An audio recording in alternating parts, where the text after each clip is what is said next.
Hello friends, നമസ്കാരം. Welcome back to my channel. ഇന്നത്തെ വീഡിയോയിൽ വന്നിട്ട് ഞാൻ നിങ്ങളുമായിട്ട് ഷെയർ ചെയ്യാൻ പോകുന്നത് ഒരു ഓൾഡ് ഏജ് ഹോമിലെ ടൈമിംഗ് സിസ്റ്റം, ഡ്യൂട്ടി ഷെഡ്യൂൾ, അങ്ങനെയുള്ള കാര്യങ്ങൾ എങ്ങനെയാണ് ഒരു ഓൾഡ് ഏജ് ഹോമിൽ അല്ലെങ്കിൽ ഹോസ്പിറ്റലിൽ നമുക്ക് എന്തൊക്കെ സെക്ഷനിൽ വർക്ക് ചെയ്യാൻ പറ്റും, ജോലി സാധ്യതകൾ ഉണ്ട് എന്നതിനെ പറ്റിയാണ് കേട്ടോ.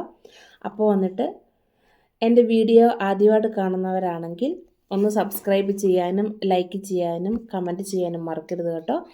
അതുപോലെ തന്നെ വീഡിയോ ഉപകാരപ്രദമാണെങ്കിൽ മറ്റുള്ളവരിലേക്ക് ഷെയർ ചെയ്ത് അവർക്കും കൂടെ സഹായമാകുമെന്ന് ഷെയർ ചെയ്തുകൊണ്ട് കൊടുക്കണം കേട്ടോ.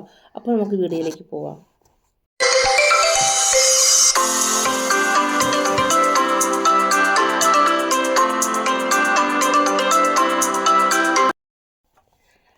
ഓൾഡ് ഏജ് ഹോം അല്ലെങ്കിൽ ഹോസ്പിറ്റൽ ിൽ ജോലി ഷിഫ്റ്റ് എന്ന് പറയുന്നത് സാധാരണ 3 ഷിഫ്റ്റായിരിക്കും. അതായത് ഒന്ന് രാവിലത്തെ ഷിഫ്റ്റ്, പിന്നെ ഉച്ച തൊട്ട് വൈകുന്നേരം വരെയുള്ള ഈവനിങ് വരെയുള്ള ഷിഫ്റ്റ്, പിന്നെ നൈറ്റ് ഷിഫ്റ്റ്. അതായത് എന്താ പറയുക, രാവിലത്തെ ഷിഫ്റ്റ് തുടങ്ങുന്നത് ഒരു 6 മണിയോട് കൂടി ആയിരിക്കും എല്ലായിടത്തും തന്നെ. ചിലപ്പോൾ ഒരു 6:15, 6:30 അങ്ങനെയൊക്കെ മാറാം. ചിലപ്പോൾ അതൊരു 15 മിനിറ്റ് മുന്നോട്ടും 5:45 അങ്ങനെയൊക്കെ ആവാനും സാധ്യതയുണ്ട്. ഇറ്റ് ഡിപ്പെൻസ് അപ്പോൺ ഏത് ഹൗസാണ്, ഏത് ഹോസ്പിറ്റലിലാണ് എന്നതാണ് കേട്ടോ. അല്ലെങ്കിൽ ഇങ്ങനെ തന്നെയാണ് ഷിഫ്റ്റ് തുടങ്ങുന്നത്. അപ്പോൾ വന്നിട്ട് അതായത് രാവിലത്തെ ഷിഫ്റ്റ് ഒരു 6 മണി 6:15 ആകുമ്പോൾ തുടങ്ങും. അപ്പോൾ അതിൻ്റെ അകത്ത് രാവിലെ നമ്മൾക്ക് നമ്മുടെ ഹാൻഡിങ് ഓവർ സെക്ഷനുണ്ട്. അതായത് എല്ലാ മിറ്റാർബൈറ്റേഴ്സും എല്ലാ കൊലീഗ്സും ഉണ്ടാകും ആ ഷിഫ്റ്റിൽ വർക്ക് ചെയ്യുന്നവർ. പിന്നെ നൈറ്റ് ഡ്യൂട്ടിയാണ് നമുക്ക് നമ്മൾ രാവിലെ ഷിഫ്റ്റ് ആണെങ്കിൽ ഹാൻഡ് ഓവർ ചെയ്ത് തരുന്നത്. അപ്പോൾ എന്തൊക്കെയാണ് നൈറ്റിൽ സംഭവിച്ചത്, എന്തെങ്കിലും പ്രോബ്ലംസ് ഉണ്ടായിരുന്നോ, അങ്ങനെയുള്ള കാര്യങ്ങളൊക്കെ മോർണിംഗിൽ ഹാൻഡിങ് ഓവറിൻ്റെ സമയത്ത് നമ്മൾക്ക് യുബർഗാബയായിട്ട് തരുന്നതായിരിക്കും. അത് കഴിഞ്ഞ് രാവിലത്തെ സെക്ഷൻ നമ്മൾ ബെഡിലായിരിക്കുന്ന പേഷ്യൻറ്റിനെ കെയർ കൊടുക്കേണ്ട കാര്യങ്ങളുണ്ടാകും. ചിലർക്ക് കംപ്ലീറ്റ് ബെഡിൽ കിടക്കുന്ന പേഷ്യൻസ് ഉണ്ടാവുമല്ലോ, അവർക്ക് അതിൻ്റെ ഫുൾ കെയർ നമ്മൾ കൊടുക്കണം.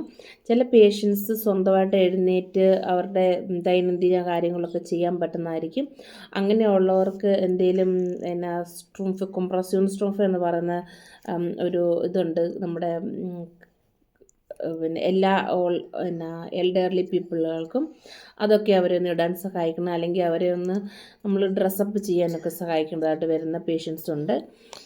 സാധാരണ രീതിയിൽ ഓൾഡ് ഏജ് ഹോമിൽ വരുന്ന പേഷ്യൻസ് എല്ലാം അവർക്ക് ഹെൽപ്പ് വേണ്ടവരായിരിക്കും. പിന്നെ അതായത് അവർ ലോങ് ടൈം കെയറിൽ വരുന്നവരാണ്. പിന്നെ ഷോർട്ട് ടൈം കെയർ എന്ന് പറയുന്ന ഒരു സിസ്റ്റം കൂടി ഉണ്ട് കേട്ടോ ഓൾഡ് ഏജ് ഹോമിൽ. അപ്പം അവർക്ക് എന്തെങ്കിലും മുറിവോ ഒടിവോ പിന്നെ ഓപ്പറേഷനോ അങ്ങനെ എന്തെങ്കിലും കഴിഞ്ഞ് കഴിയുമ്പോൾ തിരിച്ച് വീട്ടിൽ ഡിസ്ചാർജായി വന്നു കഴിയുമ്പോൾ തന്നെത്താനെ കാര്യങ്ങളൊന്നും നോക്കാനൊന്നും പറ്റത്തില്ലല്ലോ. അപ്പോൾ ആ ഒരു ടൈമിന് വേണ്ടി 3 ആഴ്ച വരെയുള്ള ഒരു ചെറിയ ഷോർട്ട് ടൈം കെയർ ഉണ്ട്. അപ്പോൾ അതിന് വേണ്ടിയിട്ടായിരിക്കും അവരെ ഓൾഡ് ഏജ് ഹോമിലേക്ക് വിടുന്നത്, അല്ലെങ്കിൽ അവർ വരുന്നത്. അപ്പോൾ അവർക്കും ഹെൽപ്പ് ചെയ്ത് കൊടുക്കേണ്ടതുണ്ട്. അല്ലെങ്കിൽ പിന്നെ വരുന്നത് ഷോർട്ട് ടൈം കെയറിന് വരുന്നത് പിന്നെ നമ്മുടെ ഫാമിലി മെമ്പേഴ്സ് അവരാരെങ്കിലുമൊക്കെ ഹോളിഡേയ്സിന് പോവുകയോ അങ്ങനെയൊക്കെ പോകുന്ന സമയത്ത് പിന്നെ ഈ ഓൾഡ് ഏജ് ഹോമിലെ കെയറിന് വേണ്ടിയിട്ട് ഷോർട്ട് ടൈം കെയറിന് വേണ്ടിയിട്ട് വരുന്നവരുണ്ട്. അപ്പോൾ അവർക്ക് നമ്മൾ അധികമായിട്ട് ഹെൽപ്പൊന്നും ചെയ്ത് കൊടുക്കേണ്ട വരില്ല. ചിലപ്പം ടാബ്ലെറ്റ്സ് കൊടുക്കുക, അവരെ ഒന്ന് ജസ്റ്റ് ഡ്രസ്സപ്പ് ചെയ്യാൻ സഹായിക്കുക, സ്ട്രോങ് ഫാൻസ് സഹായിക്കുക, അങ്ങനെയുള്ള കാര്യങ്ങളൊക്കെയാണ് ഇതിൽ വരുന്നത്. അപ്പം രാവിലെ ഒരു 6:30 ആകുമ്പം നമ്മൾ കെയർ കൊടുക്കാൻ പേഷ്യൻസിന് തുടങ്ങുകയാണെങ്കിൽ നമുക്കൊരാൾക്ക് ചിലപ്പോൾ ഒരു 9 പേഷ്യൻസ് വരെ കാണും. ചിലപ്പം മോർണിംഗിലെ ഷിഫ്റ്റിൽ വർക്ക് ചെയ്യുന്നത് സാധാരണ 3 അല്ലെങ്കിൽ 4 പേരായിരിക്കും. അതിൽ ഒരാൾ ചിലപ്പം ഒരു 10 മണി വരെ ആയിരിക്കും ജോലി ചെയ്യുക. അവർ ഫുൾ ടൈം ജോബ് ചെയ്യുന്നവരായിരിക്കില്ല. എന്നിട്ട് അവർ അത് കഴിഞ്ഞ് വീട്ടിൽ പോകും. പിന്നെ ഉള്ളവർ 3 പേരാണ്. അപ്പം ഒരു സ്റ്റാഫ് കാണും. ചിലപ്പോൾ നമ്മൾക്ക് ഭാഗ്യമുണ്ടെങ്കിൽ 2 സ്റ്റാഫ് കാണും ഷിഫ്റ്റിൽ. അപ്പം നമ്മൾ ഒരു രാവിലെ ഒരു 8 മണി 8:30 കാലൊക്കെ ആകുമ്പോഴത്തേനും ബ്രേക്ക്ഫാസ്റ്റിൻ്റെ ടൈം ആകും. ആ സമയം ആകുമ്പോഴത്തേനും നമ്മൾ ഒരുമാതിരി നടക്കാൻ പറ്റുന്ന പേഷ്യൻസിനെയൊക്കെ കെയർ കൊടുത്ത് അവർക്ക് നമ്മൾ സ്പെഷ്യലായിട്ട് റൂമുണ്ട്, അതായത് ഡൈനിങ് റൂമുണ്ട്. അപ്പം അവർ അവിടെ ആയിരിക്കും ബ്രേക്ക്ഫാസ്റ്റ്, ലഞ്ച്, സപ്പർ, കോഫി ഇതൊക്കെ എടുക്കുന്നത് ആ റൂമിലായിരിക്കും. അപ്പോൾ അവരെ നമ്മൾ ഒരുക്കി അവിടേക്ക് കൊണ്ടുവിടേണ്ടതായിട്ടുണ്ട്. അപ്പോൾ അവർ തന്നെ നടന്നു പോകുന്നവർ പോകും, അല്ലാത്തവരെ നമ്മൾ ഡൈനിങ് റൂമിൽ കൊണ്ടിരുത്തണം. അപ്പോൾ സാധാരണ രീതിയിൽ ബ്രേക്ക്ഫാസ്റ്റ് തുടങ്ങുന്നത് 8 മണിയാകുമ്പോൾ ആയിരിക്കും. അതിന് മുന്നോയിട്ട് നമ്മൾ ഇൻസുലിൻ നോക്കേണ്ട പേഷ്യൻസ് ഉണ്ടായിരിക്കും, ഇഞ്ചക്ഷൻ കൊടുക്കേണ്ട പേഷ്യൻസ് ഉണ്ടായിരിക്കും. അപ്പോൾ അതെല്ലാം കൊടുക്കണം. അത് കഴിഞ്ഞ് വെച്ചിട്ട് അവരെ നമ്മൾ ഫുഡ് കഴിക്കാൻ കൊണ്ടിരുത്തും. ഫുഡ് കഴിച്ചുകൊണ്ടിരിക്കുന്ന സമയത്ത് തന്നെ നമ്മൾ രാവിലത്തെ മെഡിസിൻസ്, അതായത് ആരാണോ സ്റ്റാഫായിട്ട് വർക്ക് ചെയ്യുന്നത്, ഇൻചാർജായിട്ട് വർക്ക് ചെയ്യുന്നത്, അവരായിരിക്കും മെഡിസിനും കാര്യങ്ങളുമൊക്കെ പിന്നെ ഫെർട്ടൈലും ചെയ്യുകയും കൊടുക്കുകയൊക്കെ ചെയ്യുന്നത്. അപ്പം അത് കഴിഞ്ഞ് കഴിയുമ്പോൾ പേഷ്യൻസിൻ്റെ ബ്രേക്ക്ഫാസ്റ്റും കാര്യങ്ങളൊക്കെ കഴിഞ്ഞ് കഴിയുമ്പോൾ ഒരു 9 മണിയാകുമ്പം അതായത് മെയിൻ സ്റ്റാഫായിട്ട് വർക്ക് ചെയ്യുന്നവർ ബ്രേക്ക്ഫാസ്റ്റിന് വേണ്ടി പോകും. അപ്പം നമുക്കൊരു അരമണിക്കൂർ പൗസയുണ്ട്. ആ സമയത്ത് നമ്മൾക്ക് നമ്മുടെ ബ്രേക്ക്ഫാസ്റ്റ് കഴിക്കാനും എന്തെങ്കിലും ഒക്കെ ചെയ്യണം. നമ്മുടെ പ്രൈവറ്റായ കാര്യങ്ങൾക്ക് ഇതിന് വേണ്ടിയുള്ള സമയം. ചിലപ്പോൾ നല്ല ബിസി ആയിട്ടുള്ള ദിവസങ്ങളിൽ ആ ഒരു ഹാഫ് അവേഴ്സ് കിട്ടി എന്നിരിക്കില്ല. അപ്പോൾ അത് കഴിഞ്ഞിട്ട് സ്റ്റാഫ് വർക്ക് ചെയ്ത് കഴിഞ്ഞ് വന്നു കഴിയുമ്പോൾ ഫുഡ് കഴിച്ച് കഴിഞ്ഞ് വന്നു കഴിയുമ്പോൾ ബാക്കി റെസ്റ്റ് ആയിട്ടുള്ള 2 പേരും നമ്മുടെ ഹെൽപ്പേഴ്സായിട്ടായിരിക്കും സാധാരണ വർക്ക് ചെയ്യുന്നത്. അവർ ബ്രേക്ക്ഫാസ്റ്റ് കഴിക്കാൻ വേണ്ടി പോകും.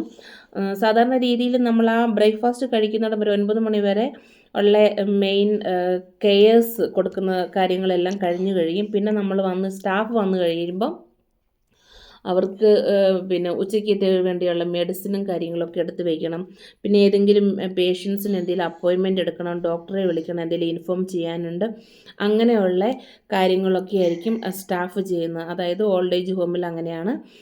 ഹോസ്പിറ്റലിലെന്ന് പറയുമ്പോൾ എൻ്റെ ഷിഫ്റ്റ് കൃത്യമായിട്ട് എനിക്കറിയത്തില്ല. പിന്നെ കെയറും കൊടുത്തു കഴിഞ്ഞാൽ മെഡിസിനും കൊടുത്തു കഴിഞ്ഞാൽ എന്തെങ്കിലും ഇമ്പോർട്ടൻ്റ് ഉണ്ടോ, മെഡിസിൻസ് ഉണ്ടോ, ആൻറ്റിബയോട്ടിക്സ് ഉണ്ടോ, അതൊക്കെ ആദ്യം കൊണ്ട് കൊടുത്തു കഴിയും. അത് കഴിഞ്ഞിട്ടായിരിക്കും ബാക്കി കാര്യങ്ങളൊക്കെ ചെയ്യുന്നത്. പിന്നെ എന്ത് പറയുന്നത്, അത് കഴിഞ്ഞ് വെച്ചിട്ട് നമ്മൾ ബാക്കിയുള്ള പേഷ്യൻസിന് അതിൻ്റെ ഇടയ്ക്ക് നിന്ന് അവർക്ക് ടോയ്ലറ്റിലൊക്കെ പോകാനായിട്ട് അവരെ സഹായിക്കുകയൊക്കെ ചെയ്യണം. അങ്ങനെയുള്ള കാര്യങ്ങളൊക്കെ ഉണ്ടായിരിക്കും. അതെല്ലാം കഴിഞ്ഞ് കഴിയുമ്പോൾ പിന്നെ എല്ലാ ഓൾഡ് ഏജ് ഹോമിലും ഉണ്ടാവണം എന്നില്ല. ബെത്രോയിങ്സ് ക്രാഫ്റ്റ് ഉണ്ട്. നമ്മൾ ഡൈനിങ് ഹാളിൽ പേഷ്യൻസിനെ കൊണ്ട് ഇരുത്തി കഴിയുമ്പോൾ അവർക്ക് ബ്രേക്ക്ഫാസ്റ്റും കാര്യങ്ങളും ഒക്കെ എടുത്തു കൊടുക്കാനും അവരുടെ കാര്യങ്ങൾ നോക്കാനും അവർക്ക് കോഫി കൊടുക്കാനും വെള്ളം കൊടുക്കാനും ഒക്കെ ആയിട്ട് ഡൈനിങ് റൂമിൽ ഒരു ആളുണ്ടായിരിക്കും. അതായത് ബെത്രോയിങ്സ് ക്രാഫ്റ്റ് ഉണ്ടായിരിക്കും. അപ്പോൾ അവർ കാര്യങ്ങളൊക്കെ നോക്കും. പിന്നെ എന്തെങ്കിലും കെയർ ആയിട്ടുള്ള കാര്യങ്ങളൊക്കെ വേണമെങ്കിൽ അവർ നമ്മളെ ഇൻഫോം ചെയ്യും. അത് നമ്മൾ പോയി പിന്നെ ചെയ്തു കൊടുക്കുകയാണ് ചെയ്യുന്നത്. ഓക്കെ. അത് കഴിഞ്ഞ് കഴിയുമ്പോൾ എന്താണെന്ന് ചോദിച്ചാൽ പിന്നെ അവർക്ക് ഈ ബെത്രോയിങ്സ് ക്രാഫ്റ്റ് തന്നെ ഈ നടക്കാനും ഒക്കെയുള്ള പേഷ്യൻസിനെയൊക്കെ കൂടെ ഇരുത്തി ചില ആക്ടിവിറ്റീസൊക്കെ നടത്തും. രാവിലത്തെ ടൈമിൽ ബ്രേക്ക്ഫാസ്റ്റ് കഴിഞ്ഞ് കഴിയുമ്പോൾ എന്തെങ്കിലും കളിക്കുകയോ കഥകൾ പറഞ്ഞു കൊടുക്കുകയോ അല്ലെങ്കിൽ അവരുമായിട്ട്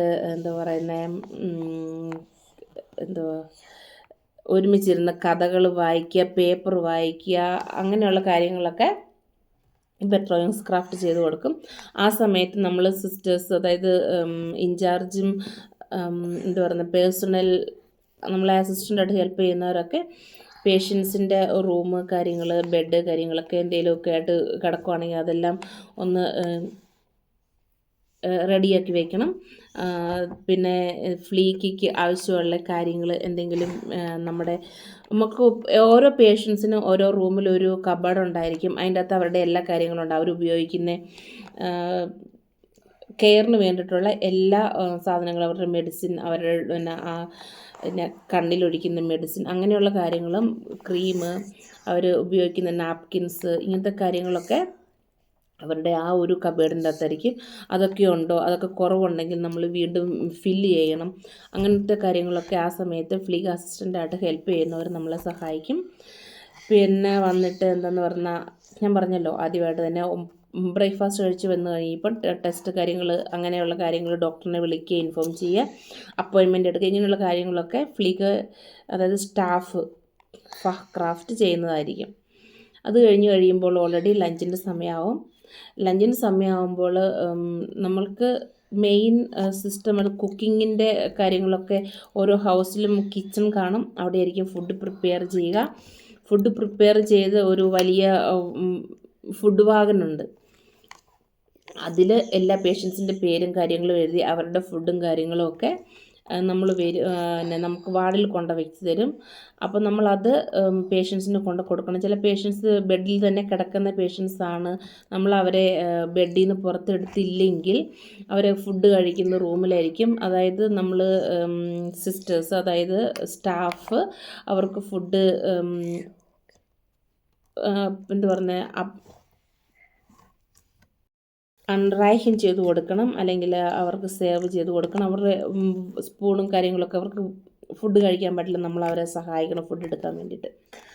അപ്പോൾ പിന്നെ ഞാൻ പറഞ്ഞല്ലോ ഡൈനിങ് റൂമിൽ ഇരിക്കുന്നവരാണെങ്കിലും ചിലർക്ക് കഴിക്കാൻ സ്വന്തം പറ്റാത്തവരായിരിക്കും. അപ്പോൾ അവിടെ ബെത്രോയിങ്സ് ക്രാഫ്റ്റ് ഉണ്ടെങ്കിലും സിസ്റ്റേഴ്സ് ഓരോരുത്തരെ കഴിഞ്ഞ് കഴിയുമ്പോൾ ഓരോരുത്തരുമായിട്ട് പോയി എല്ലാവരെയായിട്ട് ഹെൽപ്പ് ചെയ്യും. അങ്ങനെ ലഞ്ച് ടൈം കഴിഞ്ഞ് കഴിയുമ്പോൾ പിന്നെ നമ്മൾ പേഷ്യൻസിനെ ഉച്ച ഉറക്കം എന്ന് പറയുന്നുണ്ട്. ആ ഒരു കാര്യത്തിനായിട്ട് എല്ലാവരും ചിലപ്പം ബെഡിൽ കിടത്തും. അങ്ങനെയുള്ള കാര്യങ്ങളൊക്കെയാണ് അത് കഴിഞ്ഞ് ഷിഫ്റ്റിൽ വരുന്നത്. ഇതെല്ലാം കഴിയുമ്പോൾ ഒരു 12:45 12:30 ആകുമ്പോഴത്തേനും 12:45 1 മണിയൊക്കെ ആകുമ്പോഴത്തേനും അടുത്ത ഉച്ചയ്ക്കത്തെ ഷിഫ്റ്റ് തുടങ്ങും. ഉച്ചയ്ക്കത്തെ ഷിഫ്റ്റ് കഴിഞ്ഞ് നമ്മൾ ഹാൻഡ് ഓവർ കൊടുത്ത് വീട്ടിൽ വന്നു കഴിഞ്ഞാൽ പിന്നെ രാവിലെ ഡ്യൂട്ടി ചെയ്യുന്നവർ ഫ്രീ ആണ്. ആ സമയത്ത് നമ്മൾ ഡ്യൂട്ടിയിലുണ്ടായിരുന്നപ്പോൾ ആ ഷിഫ്റ്റിൽ നടന്ന എല്ലാ കാര്യങ്ങളും നമ്മൾ ഹാൻഡ് ഓവർ ചെയ്യുമ്പോൾ രണ്ടാമത്തെ ഈവനിങ് ഷിഫ്റ്റുമായിട്ട് നമ്മൾ പറഞ്ഞു കൊടുക്കണം. ഈവനിങ് ഷിഫ്റ്റിലാണെങ്കിൽ ചിലപ്പോൾ 2 പേരായിട്ട്, ഒരു സ്റ്റാഫും ഒരു അസിസ്റ്റൻറ്റുമായിട്ടായിരിക്കും തുടങ്ങുന്നത്. ചിലപ്പം മൂന്നാമത്തെ സ്റ്റാഫ് വരുന്നത് ഒരു 2 മണി 3 മണിയൊക്കെ ആകുമ്പോഴായിരിക്കും. അവർക്ക് 8 മണിയാകുമ്പോൾ വൈകുന്നേരം ഉച്ച കഴിയുമ്പം പോവാം. സാധാരണ ഇത് ഞാൻ ചെയ്തെടുത്ത് അങ്ങനെയായിരുന്നു കേട്ടോ. അപ്പോൾ അത് കഴിയുമ്പം ഉച്ച കഴിഞ്ഞ് വരുന്ന ഈവനിങ് ഷിഫ്റ്റിന് വരുന്ന സ്റ്റാഫ് വൈകുന്നേരം കൊടുക്കേണ്ട മെഡിസിനും കാര്യങ്ങളൊക്കെ നോക്കും. പിന്നെ നമ്മൾ പേഷ്യൻസ് ബെഡിൽ കിടക്കുന്നവരെയൊക്കെ ഒന്ന് ടോയ്ലറ്റിലൊക്കെ കൊണ്ടുപോയി പുറത്തിറക്കി ഈ ഡൈനിങ് റൂമിൽ വീണ്ടും കൊണ്ടിരുത്തും. പിന്നെ അവർക്ക് കിട്ടുന്ന കോഫി ഡ്രിങ്കിൻ്റെ ടൈമാണ്. അപ്പോൾ ആ സമയത്ത് അവർ കാപ്പി ഈ കാഫി എന്ന് പറയുന്ന രണ്ടും നമ്മൾ വ്യത്യാസം പറഞ്ഞുകൊണ്ടാണോ കേട്ടോ ഇങ്ങനെ വരുന്നത്. അപ്പോൾ അവർ കാപ്പി കുടിക്കാനായിട്ട് വരും. എന്തെങ്കിലും സ്നാക്സും കാര്യങ്ങളൊക്കെ കാണും. മിക്കവാറും ഇവിടുത്തെ ഇതനുസരിച്ച് ഒരു കഷ്ണം കേക്കും കാര്യങ്ങളൊക്കെ കിട്ടുന്നത്. അപ്പം പേഷ്യൻസിന് അതുണ്ടാവും. അത് കഴിഞ്ഞ് കഴിയുമ്പോൾ വീണ്ടും ഈവനിങ്ങിൽ ഈ ബെത്രോയിങ്സ് ക്രാഫ്റ്റ് ഉണ്ടാവും. ചിലപ്പോൾ ഉണ്ടാവും, ചിലപ്പോൾ ഇല്ലായിരിക്കാം. ഇല്ലെങ്കിൽ നമ്മൾ തന്നെ മാനേജ് ചെയ്യണം. അങ്ങനെയാണെങ്കിൽ അവർ പേഷ്യൻസിനെ ഈ പറഞ്ഞ കണക്ക് തന്നെ കളികളും കാര്യങ്ങളും അവർ ടേക്ക് കെയർ ചെയ്തോളും. അതെല്ലാം കഴിയുമ്പോൾ മെഡിസിനും കാര്യങ്ങളെല്ലാം വെച്ച് കഴിയുമ്പോൾ നമുക്ക് സ്റ്റാഫിനൊരു ബ്രേക്ക് ടൈമുണ്ട്. അതൊരു 3 മണി 3:15 ആകുമ്പോൾ ആയിരിക്കും. അപ്പം നമ്മളൊരു അരമണിക്കൂർ ബ്രേക്ക് എടുക്കും. അത് കഴിഞ്ഞ് ചില പേഷ്യൻസ് കുറേ നേരം ഉച്ച കഴിഞ്ഞ് നമ്മൾ പുറത്തെടുത്തവരുണ്ടായിരിക്കുമല്ലോ. അപ്പോൾ അവർക്ക് കുറേ നേരം ഇരിക്കാനൊന്നും പറ്റത്തില്ല. അവർ നമ്മൾ വീണ്ടും ഒരു 4 മണി 5 മണിയൊക്കെ ആകുമ്പോഴത്തേനും ബെഡിൽ കൊണ്ട് കിടത്തും. അങ്ങനെയുള്ള കാര്യങ്ങളെല്ലാം ചെയ്യും. അത് കഴിഞ്ഞ് വെച്ചിട്ട് അത്താഴം സപ്പർ വരും. സപ്പറെല്ലാം കഴിച്ച് കഴിഞ്ഞ് മരുന്ന് കാര്യങ്ങളും സപ്പറിൻ്റെ കൂടെ കൊടുക്കുക. അപ്പോൾ അത് കഴിച്ച് കഴിയുമ്പോൾ പിന്നെ പേഷ്യൻസിനെ നമ്മൾ ബെഡിൽ കിടത്താനുള്ള കാര്യങ്ങൾ നോക്കും. ബെഡിലെല്ലാം കിടത്തി കഴിയുമ്പോഴത്തേനും ഒരു 8 മണിയൊക്കെ ആകുമ്പോഴത്തേനും നമ്മുടെ നൈറ്റ് ഷിഫ്റ്റുകാർ വരും. അപ്പോൾ അവർക്ക് നമ്മൾ ഹാൻഡ് ഓവർ കൊടുത്തു കഴിഞ്ഞ് നമ്മൾ വീട്ടിൽ പോരും. പിന്നെ അതായത് ഓൾഡ് ഏജ് ഹോമിലും ഹോസ്പിറ്റലിലും ആണെങ്കിൽ കിച്ചൺ സിസ്റ്റം ഉണ്ടെന്ന് പറഞ്ഞില്ല. അവിടെ ഫുഡ് കുക്ക് ചെയ്യാനും പിന്നെ ഫുഡുകളെല്ലാം സെപ്പറേറ്റായിട്ട് നമ്മുടെ ഫുഡ് വണ്ടിയുണ്ട്, അതിലെടുത്ത് വയ്ക്കാനും പിന്നെ പാത്രം കഴുകാനും അറേഞ്ച് ചെയ്ത് വെക്കാനും കാര്യങ്ങളൊക്കെ ആയിട്ട് മെയിൻ കുക്കുണ്ടാവും. അവരോട് ഹെൽപ്പ് ചെയ്യാനും ആളുകളുണ്ടാവും. അതെത്ര വലിയ പിന്നെ ഒരു ഇൻസ്റ്റിറ്റ്യൂഷനാണോ അതനുസരിച്ചായിരിക്കും സ്റ്റാഫിൻ്റെ ഉണ്ടായിരിക്കുന്നത്. പിന്നെ നമ്മൾക്ക് കിച്ചൺ സെക്ഷനിൽ കയറാം, ഫ്യൂൾ സെക്ഷനിൽ കയറാം. അതായത് പാത്രങ്ങളൊക്കെ കഴുകാൻ ഉപയോഗിക്കാം. അവിടെ മെഷീൻ ഉണ്ടാവും, എന്നാലും നമ്മൾ കഴുകാനും ഉണക്കാനും ഒക്കെ ആൾക്കാർ വേണമല്ലോ, അങ്ങനെയുള്ളതുണ്ട്. പിന്നെ ഒരു റൈനിങ്ങും ക്രാഫ്റ്റ് ഉണ്ടാവും. പിന്നെ എല്ലാ വാർഡുകളിലും എല്ലാ ദിവസവും നമ്മുടെ വാർഡും കാര്യങ്ങളുമൊക്കെ തൂത്ത് വൃത്തിയാക്കി ഒക്കെ ഇടേണ്ടതായിട്ടുണ്ട്. അതെല്ലാ ദിവസവും നടക്കുന്നതാണ് കേട്ടോ. അങ്ങനെ ആ ഒരു സെക്ഷനിൽ നമ്മൾക്ക് ജോലി സാധ്യതകളുണ്ട്. പിന്നെ എന്താണ് പറയണ്ടേ,